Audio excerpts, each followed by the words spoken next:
Hello friends, welcome back to asset builder YouTube channel. और आज की इस वीडियो में हम बात करेंगे कि आगे जाके मार्केट कैसे रिएक्ट करेगा, क्या उसका नेक्स्ट टारगेट होगा, कहाँ तक मार्केट जा सकता है, कब मार्केट के अंदर गिरावट आ सकती है। तो यहाँ पे हम जो भी डिस्कशन करेंगे वो प्योरली एंड प्योरली चार्ट के बेस पे करेंगे, क्योंकि कहीं ना कहीं मार्केट की साइकिल रिपीट होती है। तो यहाँ पे हमारे पास जो चार्ट अवेलेबल है उसी चार्ट के बेस पे हम एनालिसिस करेंगे कि मार्केट में आगे जाके क्या इवेंट हो सकती है।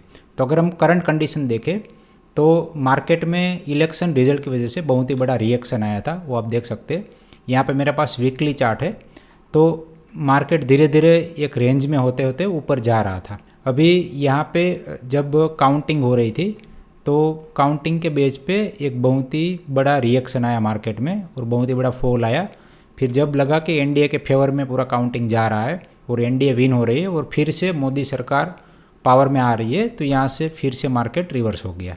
तो पे थोड़ी सी अनसर्टेनिटी आई तो मार्केट में एक रिएक्शन भी आया। तो अभी आगे क्या हो सकता है उसका हम चार्ट के बेस पे एनालिसिस करते हैं।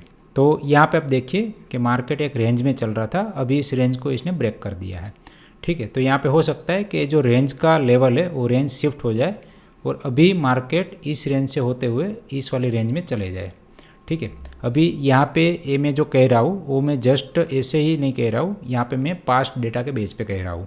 ठीक है, तो यहाँ पे अगर हम चार्ट की बात करें तो एक बार हम चार्ट देख लेते कहाँ तक अवेलेबल है। तो चार्ट हमारे पास अवेलेबल है लगभग 2000 तक, 95 से हमारे पास चार्ट अवेलेबल है। ठीक है, तो यहाँ पे हम निफ्टी इसीलिए ट्रैक कर रहे हैं क्योंकि निफ्टी इंडिया का मेजर इंडेक्स है, इसलिए। बाकी जो दूसरे इंडेक्स है वो थोड़ा अलग तरीके से बिहेव करते हैं और मिड कैप स्मॉल कैप की साइकिल थोड़ी अलग तरीके से चलती है। ठीक है, तो अगर हम यहाँ से एनालिसिस करें तो आप देखिए कि यहाँ पे मार्केट चल रहा था 1800, मतलब निफ्टी 1800 चल रहा था, वहाँ से फॉल आया लगभग 880 का। तो ये जो फॉल था वो एक बहुत ही बड़ा फॉल था 50% का। ठीक है, उसके बाद मार्केट यहाँ से रिकवर करते हुए यहाँ पे रेजिस्टेंस लिया, तो यहाँ पे एक पैटर्न बना कप विथ हैंडल और उसके बाद एक मार्केट में अच्छी खासी रैली आई। तो ये रैली के बाद आप देखिए यहाँ पे कंसोलिडेशन हुआ। तो ये कंसोलिडेशन भी हम देख लेते कितना है। तो 2006 से लेके यहाँ तक का कंसोलिडेशन गिनते हैं, क्योंकि ये जो मार्केट है वो इतना ज़्यादा ऊपर नहीं गया है। ठीक है, तो यहाँ से अगर हम लेवल भी निकालते तो ये जो लेवल है ओनली 10% का है, तो हम मान लेते हैं कि यहाँ तक का इसने कंसोलिडेशन दिखाया। तो यहाँ से लेके अप्रोक्सीमेटली यहाँ तक, तो ये लगभग 1-1.5 साल का कंसोलिडेशन था। 1 से 1.5 साल के कंसोलिडेशन के बाद ये वापस से मार्केट चलना चालू हुआ और बहुत ही अच्छी खासी एक रैली दिखाई। ठीक है, तो इस रैली के बाद आप देखिए यहाँ पे एक बहुत ही बड़ी गिरावट वापस से आई। ठीक है, अब इसका जो लेवल था गिरने का वो कहाँ तक हो था, जो ये कंसोलिडेशन दिखा रहा था उस कंसोलिडेशन तक मार्केट नीचे आया। ठीक है, तो यहाँ पे जो जनरल साइकोलॉजी होगी वो ये होगी कि मार्केट बहुत ही ज़्यादा नीचे गिरा था, वहाँ से फिर ऊपर चढ़ा, तो यहाँ से एक बहुत ही अच्छी खासी रैली दिखाई थी। ठीक है, तो फिर यहाँ पे लोगों को कहीं ना कहीं ये डाउट था कि मार्केट फिर से गिरेगा और एक कंसोलिडेशन दिखाए, लेकिन फिर से वहाँ से रैली कर गया।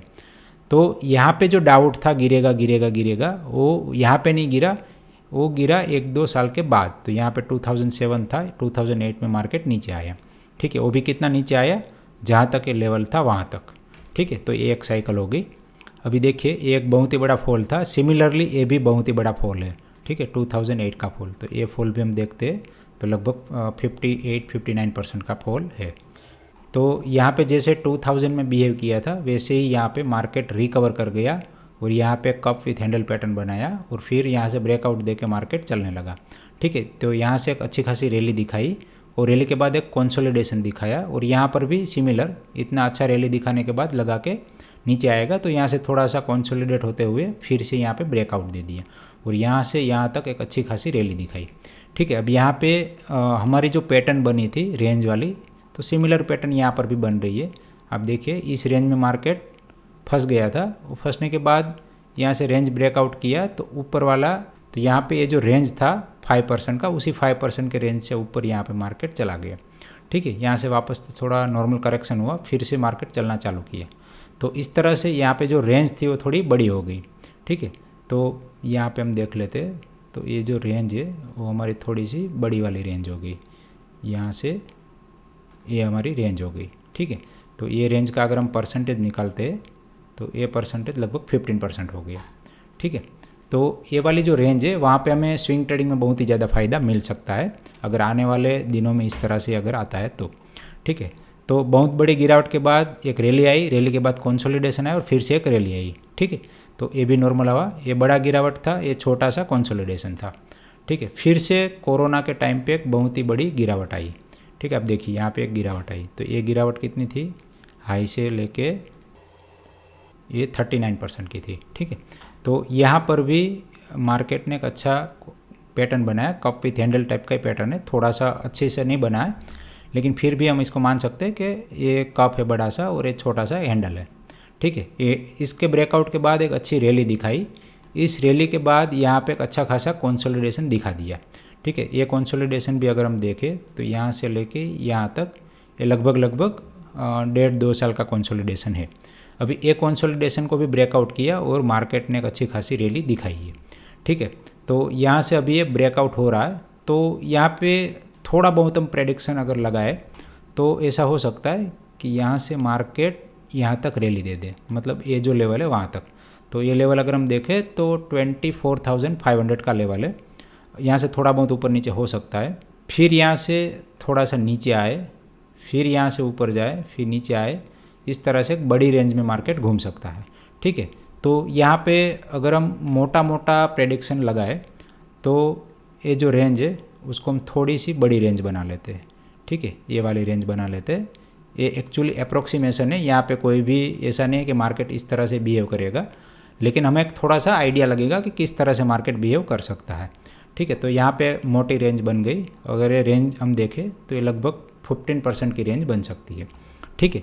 तो ऐसा कब तक चलेगा, हो सकता है कि 1 साल से लेके 2 साल तक ऐसा हो सकता है, ठीक है। तो यहाँ से अगर हम टाइम पीरियड कैलकुलेट करते हैं तो यहाँ से हम मान लेते हैं कि 500 डेज़ के आसपास ऐसा चलेगा। तो मान लीजिए कि 2025 या फिर 26 तक ऐसा चल सकता है, ठीक है। तो मार्केट जो हाई बना सकता है वो 27,000 28,000 के आसपास हाई में भी बना सकता है, ठीक है। तो वो टोटली डिपेंड करेगा सिचुएशन पे, और हो सकता है कि यहाँ पे कोई ऐसी बड़ी इवेंट आए और यहाँ से मार्केट एक बहुत ही बड़ा फॉल दिखाए। तो अगर मार्केट यहाँ से फॉल दिखाती है तो जैसे हमने प्रीवियस 2 साइकिल देखी उसी साइकिल के हिसाब से जो इसका लेवल बनेगा फॉल का, वो फॉल का लेवल यहाँ तक बनेगा, क्योंकि प्रीवियस 2 साइकिल में भी ऐसा ही हुआ है कि जब मार्केट गिरा तो अपना जो प्रीवियस कंसोलिडेशन था उस कंसोलिडेशन के पास ही इसने रेजिस्टेंस लिया और वहाँ से फिर रिवर्स हो गया, ठीक है। तो हो सकता है कि यहाँ से अगर मान लीजिए कि कहीं इसी लेवल से मार्केट गिरता है यहाँ से, तो ये इसी लेवल में आके फिर रिवर्स हो सकता है, ठीक है। तो ये जो टाइम पीरियड है यहाँ पे हमें हमारा स्विंग ट्रेडिंग रोकना नहीं चाहिए, क्योंकि बहुत बड़ा स्विंग हो रहा है। तो टाइम पे जब प्रॉफिट मिलता है तब टाइम पे प्रॉफिट निकाल लेना है, और जब अपॉर्चुनिटी मिलती है तो अगेन से हमें पोजीशन ले लेना है। तो ऐसे अगर हम करेंगे तो 1-2 साल में अच्छे पैसे बन जाएंगे। और जब आपके मान लीजिए कि पोर्टफोलियो का साइज़ थोड़ा अच्छा हो जाए और थोड़ा आपको ऐसा लगे कि गेन जो एक्सपेक्टेड था उससे ज़्यादा मिल गया है, तो 2025 के बाद आप थोड़ा थोड़ा जो इक्विटी पोर्टफोलियो उसको कम कर दीजिए और थोड़ा सा कैश में बैठ जाइए। हो सकता है कि मार्केट यहाँ पे 1 साल 2 साल में गिर सकता है, ठीक है। अब यहाँ पे हर बार मार्केट गिरने के अलग अलग रीज़न हो सकते हैं, तो यहाँ पे ये बताना मुश्किल है कि कौन से रीज़न से गिरेगा। जैसे 2000 में मार्केट नीचे आया तो उस टाइम पे .com बबल की वजह से नीचे आया था, 2008 में फाइनेंशियल क्राइसिस की वजह से नीचे आया था, और 2020 में कोरोना की वजह से नीचे आया था। तो यहाँ पे हो सकता है कि कुछ अलग टाइप का इवेंट हो तो उसी वजह से मार्केट नीचे आ सकता है, ठीक है।